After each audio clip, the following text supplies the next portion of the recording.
Joker Folie Deux was all that anyone could think about since the announcement in 2022, especially since it was confirmed to cast Lady Gaga and also be a musical. Fast forward to 2 years later, and it's finally out, and it's not great. I'm going to start with a recap, so if you haven't seen the movie, then just be warned. The movie picks up 2 years after the events of the first film. Arthur Fleck lives within Arkham Asylum and awaits his trial. His lawyer plans to argue that Arthur has dissociative identity disorder. During this time, he meets Harleen, who goes by Lee in this film, Quinzel, played by Gaga. They meet within a music therapy session, and Lee is revealed to be a fan of Joker.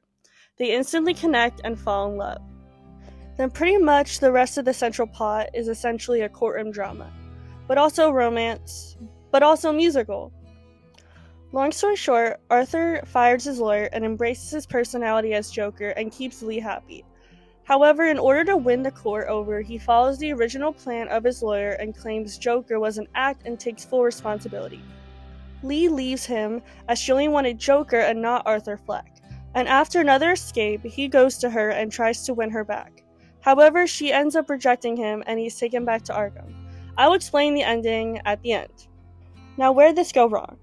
I'll start with the obvious, which is honestly painful for me to say, but the musical numbers did not work. And don't get me wrong, I love musicals and was pretty excited to see them in this movie. I think the main issue was the laziness of the numbers. The trailer made the musical sequences seem so much bigger than they were. It looked like La La Land in some shots. All the big musical sequences were filmed on a soundstage with production design that felt too minimal, and these musical numbers would only last for about 2 minutes. Lazy is the right word to describe them. There was never any really impressive or entertaining choreography, and the singing was mediocre.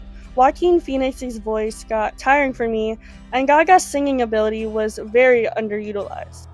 She had this whisper singing thing going on, and it just got to the point by halfway through the movie you just wanted the singing to stop. Going off of Lady Gaga, the character of Harley Quinn was very underutilized as well. She had rarely any backstory aside from small lines of dialogue, and we never really truly got to know her character and the deeper motives aside from wanting to be with Joker. As I mentioned earlier, the film is essentially a courtroom drama when there isn't singing. Courtroom dramas can be good and very interesting, but this film added nothing.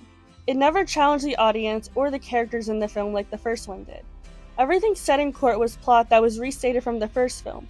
We know everything that happened in the first film, and it was just becoming more and more redundant. And while the first film never had an extravagant plot, like the second film, it challenged the audience. It made you think, and it's what makes it so good. You never knew what was real and what wasn't. It challenged themes within society and mental illness, as well as the power and influence one can have over people, bringing out the good and bad within. Joker 2 adds nothing of that sort. While we were deeply inside Arthur Fleck's mind in the first film, there is a huge disconnect within the second film. It felt like we were on the outside and being dragged along like Arthur.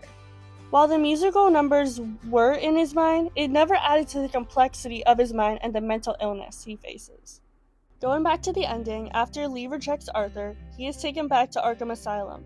While there, he gets a visitor, and while walking in the hall, he is stabbed to death by a young inmate who laughs at him. Keep in mind, this is the first time this inmate was ever on screen. It is implied that this inmate is the new Joker, as he carves a smile into his own face while Arthur bleeds out. However, I don't know how they expect us to get it when the inmate is cut off in the corner of the screen. And yeah, that's how the film ends. It was lazy and felt half-baked. You're not really missing much if you haven't seen it yet. Just go watch La La Land if you want a musical that would give you more of an emotional connection than this. Alright, bye-bye.